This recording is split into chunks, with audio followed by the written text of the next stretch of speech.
So hello everyone. Today we are connecting with Nikhil Goyal sir,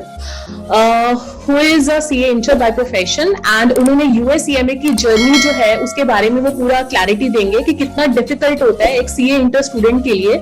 USCMA को course को framework को justify बारे में सुना और उसके बारे में देखा तो ऑलमोस्ट उसकी तरह तो मैंने सब कोर्स जो भी हमारा सिलेबस है उसके बारे में मैंने सब पढ़ा। तो डिफिकल्टी लेवल में मैं ये कहना चाहूंगा आपको जेंटलमैन की मतलब आपने अगर सीए इंटर कर रखा है और बाकी फाइनल्स की थोड़ी बहुत स्टडीज वगैरह भी डेप्थ होता है कोई भी कॉन्सेप्ट, बट जो सीएमए इंटर है वो उसके जो कॉन्सेप्ट है वो इन डेप्थ में नहीं है। और हाँ कॉन्सेप्शन है क्योंकि इसमें एमसीक्यूज बेस्ड क्वेश्चन होते हैं तो हमें इसको क्लियर करने के लिए हमें टेक्निकल और बाकी हमें चीजें समझनी पड़ती है कि मतलब क्योंकि इसमें सिंपल सर का क्या रहता है कोई भी कॉन्सेप्ट शुरू कराने से पहले उसका एक लेमन एग्जांपल देते हैं। तो मैं उस कॉन्टेक्स्ट में आपसे पूछना चाह रही थी कि कितना जरूरी होता है एक स्टूडेंट के लिए समझना या एक मेंटर के लिए एग्जांपल को देना ताकि कॉन्सेप्ट्स को हाई लेवल तक लेके जाया जा सके, लेकिन पहले एक बेस बनाकर वो कितना जरूरी है? एक्चुअली मैम ये तो हम सीएमए यूएस में तो बहुत ही ज्यादा जरूरी है क्योंकि एमसीक्यू बेस्ड में मैम जो मैं क्वेश्चन सॉल्व कर रहा हूँ तो उसमें मैं ये चीजें देख रहा हूँ कि अगर हमने सिर्फ फॉर्मूला रट लिया तो फॉर्मूला क्रैमिंग करने से मैम मुझे नहीं लगता कि हम ये वाला कोर्स क्लियर जरूरी है। तो ये मैंने शमी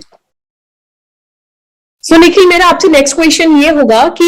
यूएससीएमए की मतलब जर्नी की मैं बात करूं तो उसमें इंटरनल मॉक टेस्ट क्यों जरूरी होते हैं? मतलब टाइम टू टाइम में अगर मैं यूनिट वाइज या सब यूनिट वाइज या अदरवाइज भी पूरा अगर मॉक टेस्ट की बात करूं तो एक्चुअल एग्जाम देने से पहले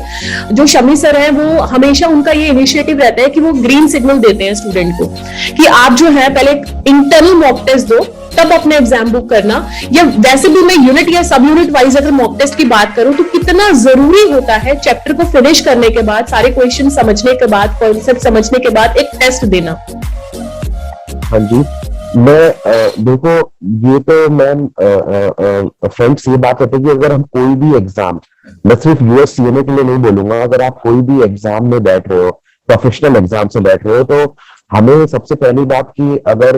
सिर्फ अगर हम कोई भी उसके क्वेश्चन आंसर्स या फिर एमसीक्यूज और मॉक टेस्ट वगैरह हम अगर नहीं प्रैक्टिस करेंगे तो हमारे चांसेस काफी कम हो जाते हैं मतलब पास होने के। तो इसीलिए मैं यूएससीएमए के बारे में मोस्टली ये बोलना चाहूंगा कि जो मैं इससे पहले जो मैंने क्वेश्चन मुझसे पूछा था कि बेस क्लियर करेगा, तो अगर हमारा बेस क्लियर होता है तो अब हमें ना मॉक टेस्ट देना इसलिए मतलब मैंडेटरी है क्योंकि हमें वैरायटीज ऑफ क्वेश्चन और वो चीजें भी जानना है कि एग्जाम में हमसे एक्चुअल में पूछने का चाहता है। एक्चुअल एग्जाम देने से पहले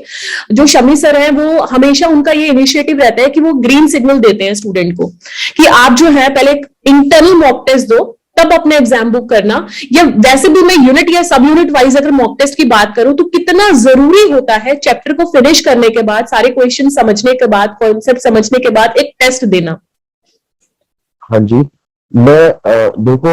ये तो मैम